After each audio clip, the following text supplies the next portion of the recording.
everybody, it's me, Dawn.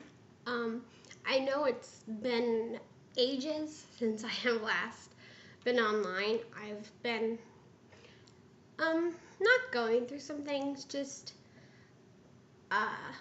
some things were more important at the moment. But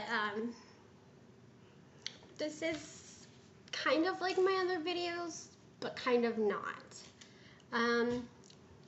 First off, I will tell you guys, I'll update you guys and tell you how I've been doing. But then I will, I don't know how to say, just bring you up to date, I guess. I know when I first started this, I said I would tell, you know, the good, the bad, the ugly, and I picked the name The Real Deal because I wanted everything out there. And I hate saying this because I've had so many people support me and be there for me, but I haven't been truthful.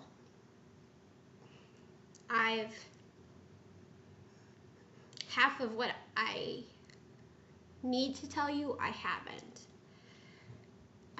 For various reasons. I think one of the main reasons is because everyone that I've got mostly positive feedback. And I got the whole, you're really strong, and, you know, how do you deal with this and that, and kind of thing. And I think when you hear that kind of stuff, like, I love hearing it, don't get me wrong, but then in my head, I'm putting myself in this category of I can't be vulnerable because I have to remain strong because that's the way I'm perceived. And I'm just learning that being strong, like, I think being strong is, there's like just a circle of things that go with being strong. And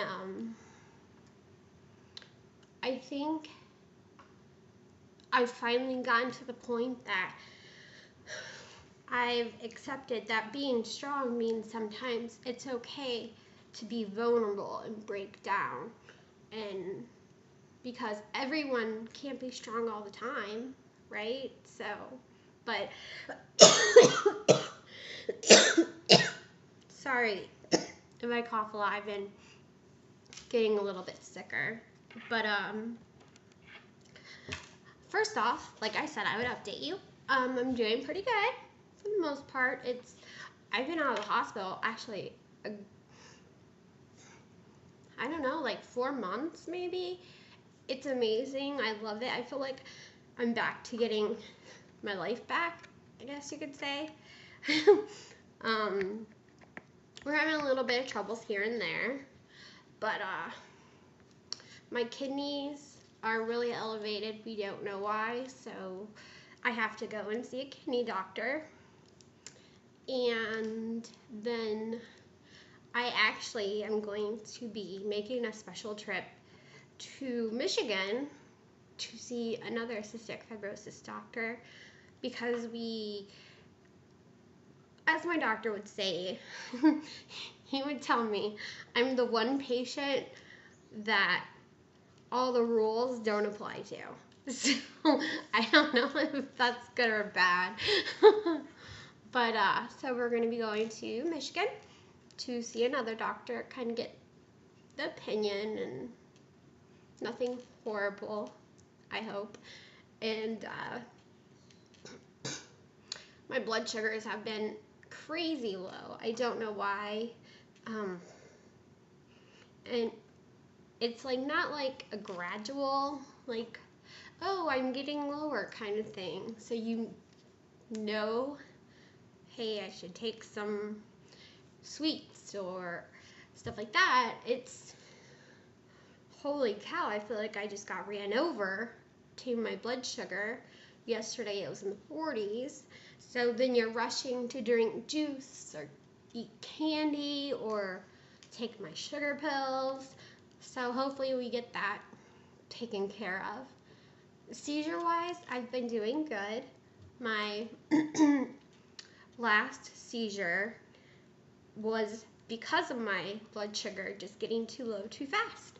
So that was nice to hear that it wasn't, because everything in my head is just getting discombobulated.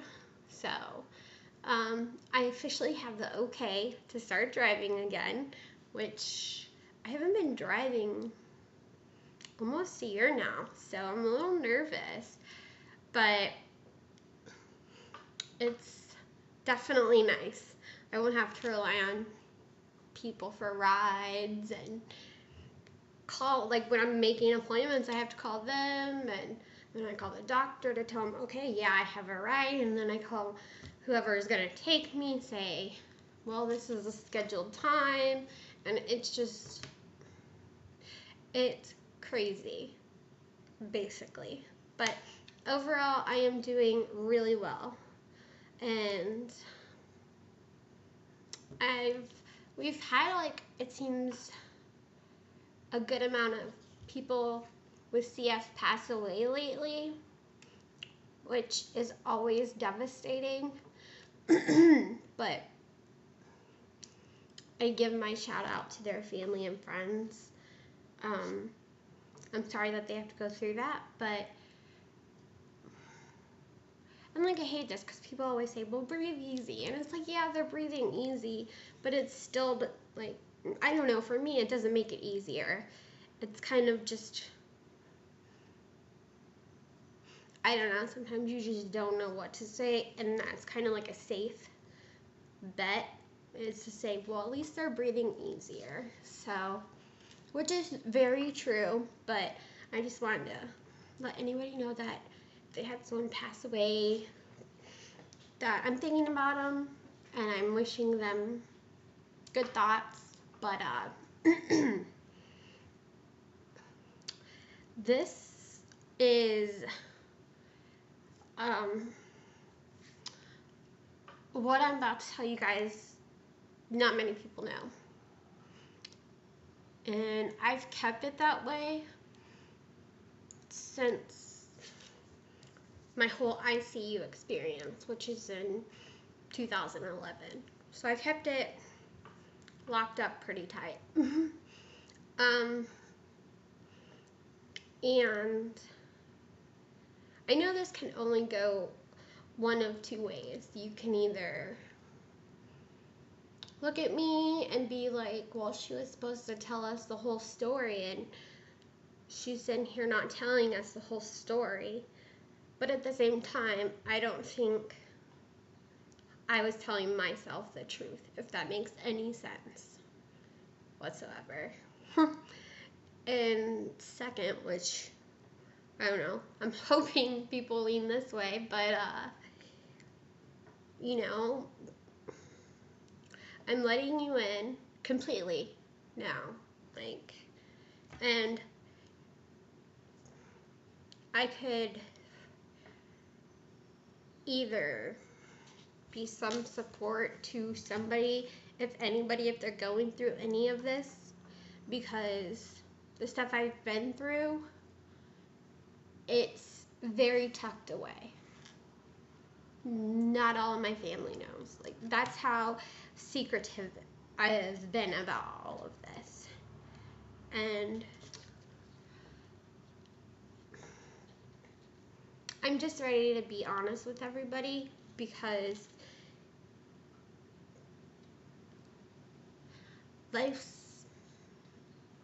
the way I've been living my life since ICU hasn't been how I lived it prior to ICU. And I've been talking to a few people that know this stuff, and it's time to just get it out. Just get it out in the open.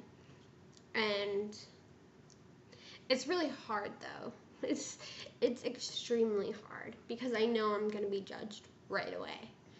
And unfortunately, a lot of the times people judge you for the worst, not the best. So, and I know that what I've done is serious. I don't look at it as not serious. It's something very serious, actually. And another reason I guess I'm telling you guys is because a lot of people do the same stuff I did, but keep it in. And I don't know for what reasons. I know what my reasons were, but I don't know what their reasons were. So hopefully maybe one person watches this and is like, I can relate. I've been in her shoes. You know, like, people do care. And if I can help anybody, I'd like to. But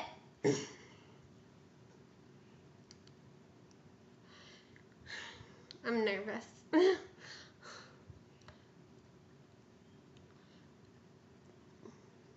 After ICU happened, I had to learn to re-walk, re-talk, re-eat. Everything that we do every day, that is just our body doing it. We don't think about it. I had to relearn. And I want you guys to know that I'm not telling you this because I want people to feel sorry for me. That's not it at all. I just want it out in the open. I don't want to keep it a secret anymore because obviously the real deal is supposed to be everything. So this is absolutely everything that is going on, that has gone on. But I've had a lot of CF friends pass away, and I mean, it's hard when anybody passes away, but when, you know, someone passes away from the same illness, it's kind of like a double whammy, because that's what you have. You've seen them pass away. You don't know how your story is gonna be played out.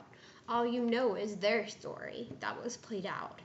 And so then you start to worry, and that could just be my anxiety. I don't know. But I start to worry.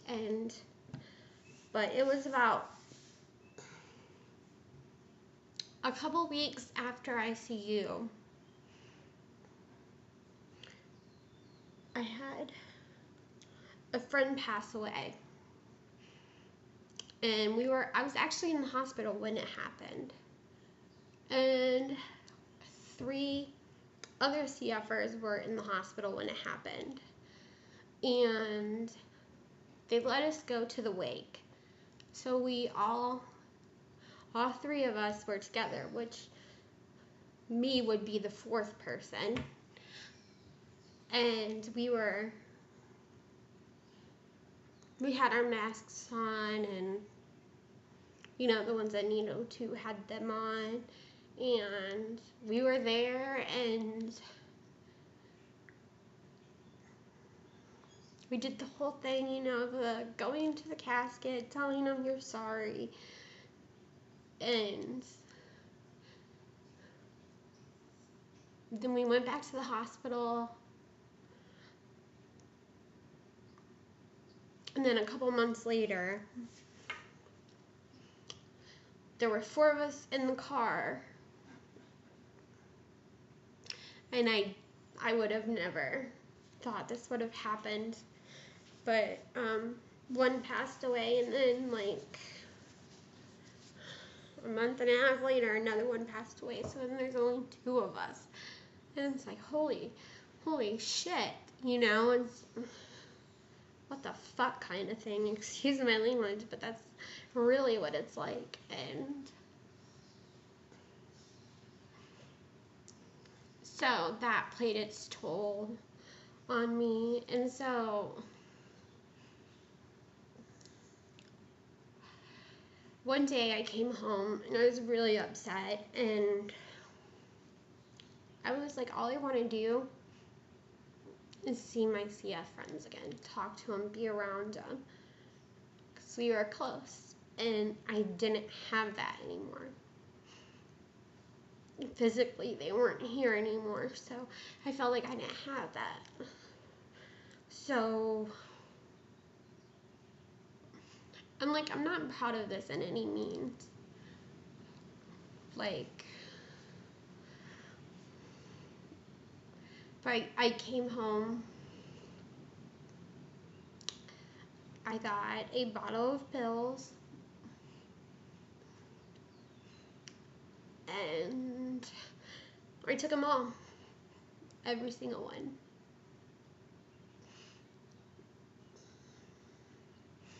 And, like, I wasn't in the right frame of mind at all, obviously, because you wouldn't do that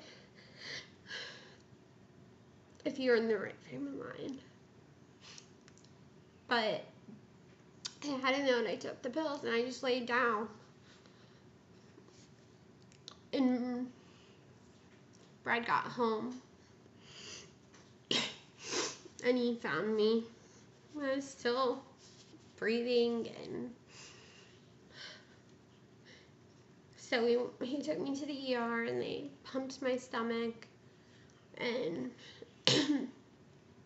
then they took me to another hospital, and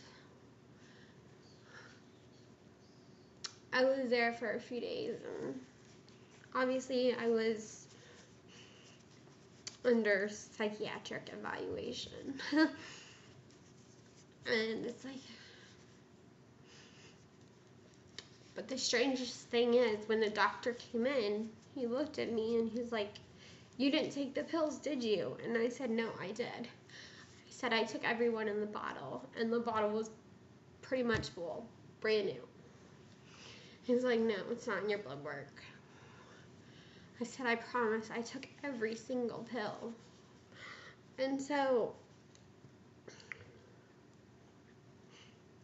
and I think the hardest part of the whole situation is, like, my mom and my grandparents,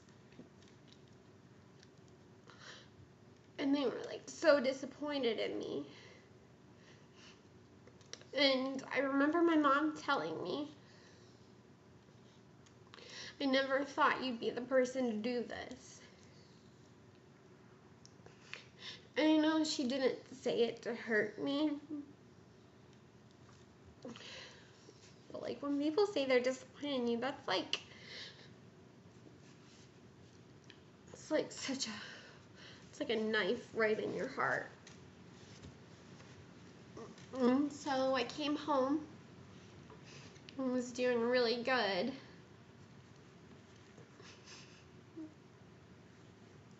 And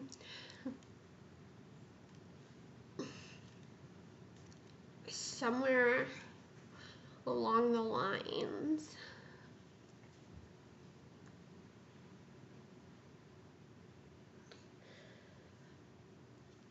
I did it again. And I remember my pastor saying, you know, when it first happened, he said, usually people will be like repeat offenders, kind of. And I was like, no, not me.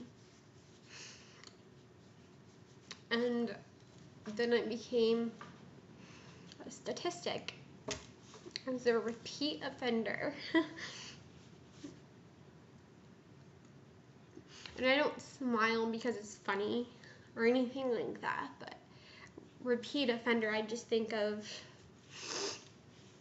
breaking the law or something like that. And but at that time I locked myself in the bathroom.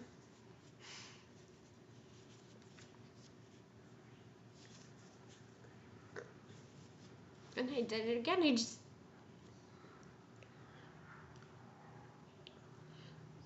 just took a boatload of more pills. And in my head, I just kept thinking, well, I'll get to see all my friends again real soon.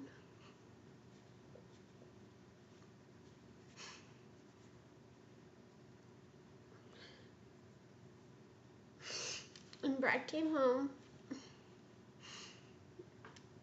and he actually broke in the door and found me on the floor.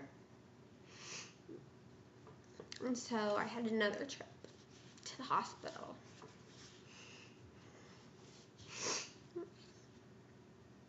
And I just couldn't understand, like, why am I still here? Like, I couldn't fathom, like, I'd been through ICU. I was supposed to die that time. I did the pills the first time. I don't know why I didn't die that time. I took enough. And this time, I took enough. And so I finally accepted the fact that I'm supposed to be here. And I don't know if I like to think I'm supposed to be here to help others in any situation that they are going through, but I don't know. But it just feels right. That's where I'm supposed to be. And I haven't done any of that since. But I definitely have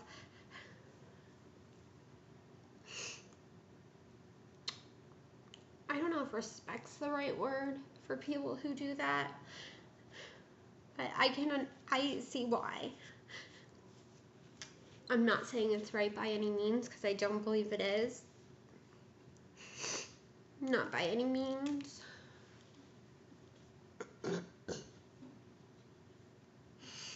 Because, like, in the end, the only people you're hurting are the people around you. But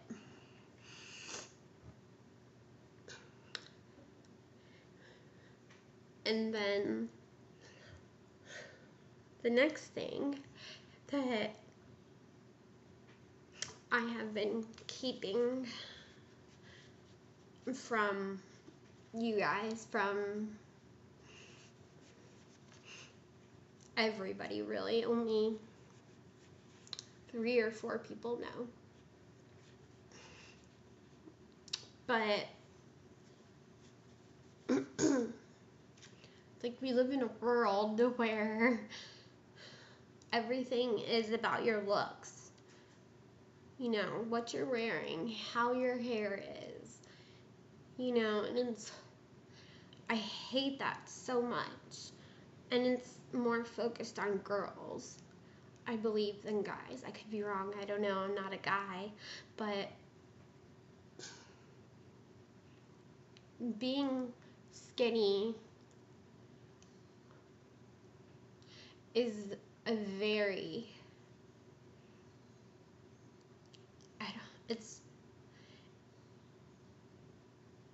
all you see is skinny models or skinny people walking around, and if you're fat, then they tell you, whoa, well, look at that person, she's fat, and maybe you're not, you're your average weight, but the people around you are just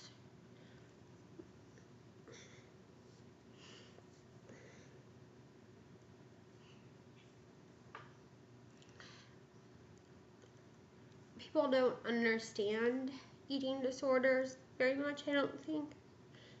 And I myself really didn't understand it myself until it became a part of my life.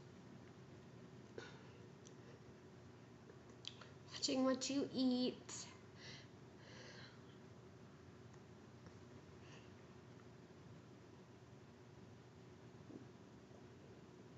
making sure you don't eat too much. And the worst part is going to the bathroom and making yourself sick.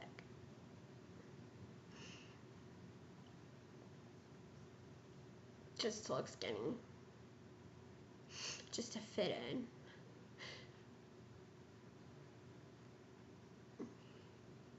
I did that for a long time. And I'm not going to say it's better, because it's not, because I face it every day still. It's something that I'm going to have to face every day. I'm not getting sick or anything like that, but I still, should I eat this? Should I eat that? Oh. the shirt's kind of tight. And it sucks. I wouldn't wish it on anybody.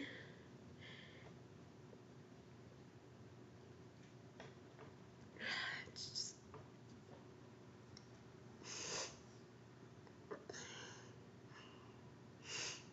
like... And I shouldn't be doing that because being healthy CF-wise is being at a good weight.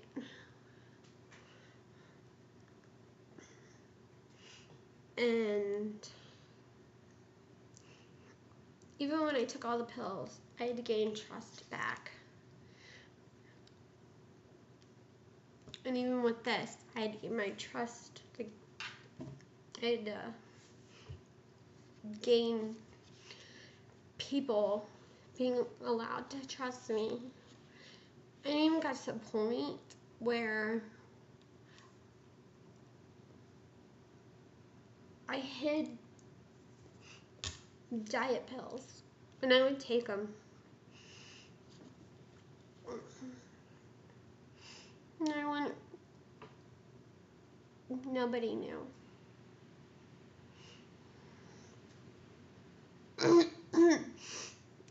I didn't want to tell you guys this because I know people judge a lot. And I'm being vulnerable and I'm opening up to however many people are going to watch this.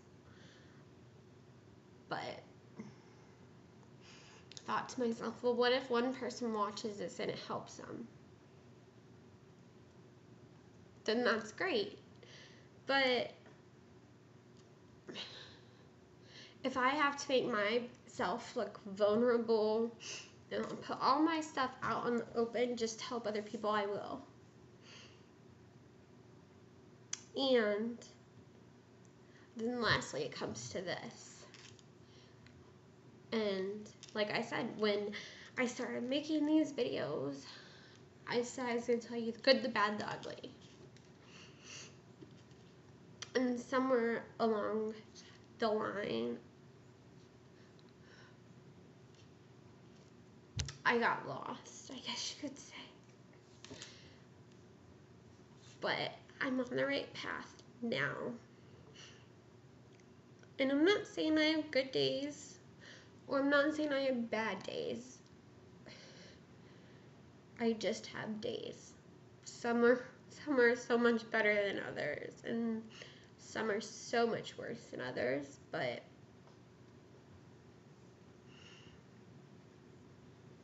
another reason I didn't want to tell anybody is because I didn't want anybody disappointed in me.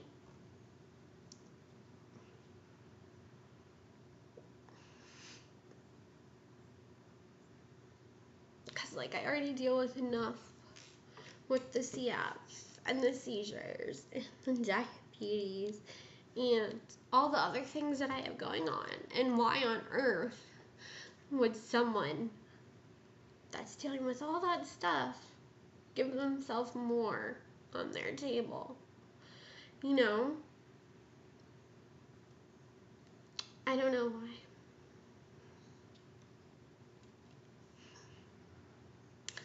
But I'm seeing someone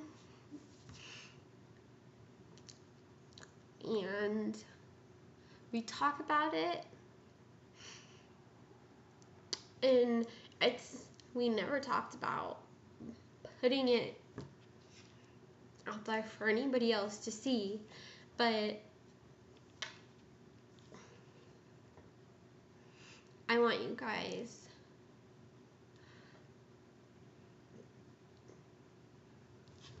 to see that this is the good and the bad and the ugly.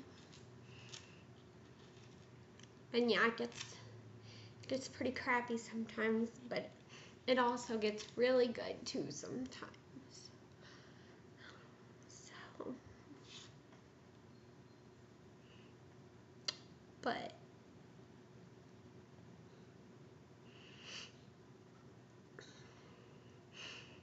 now you guys know. You guys know what I haven't been telling you.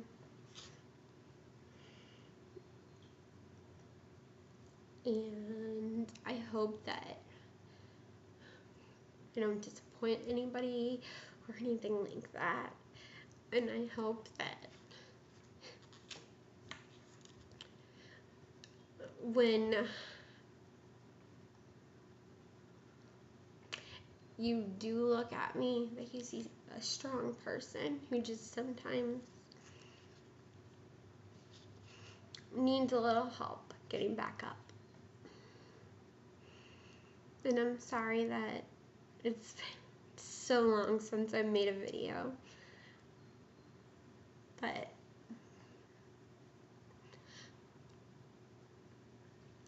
I will try to keep you guys updated, but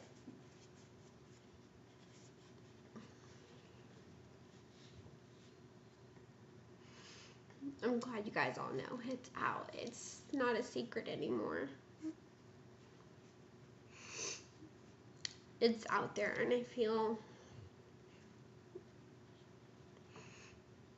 like in a weird way that it can't hurt me anymore, because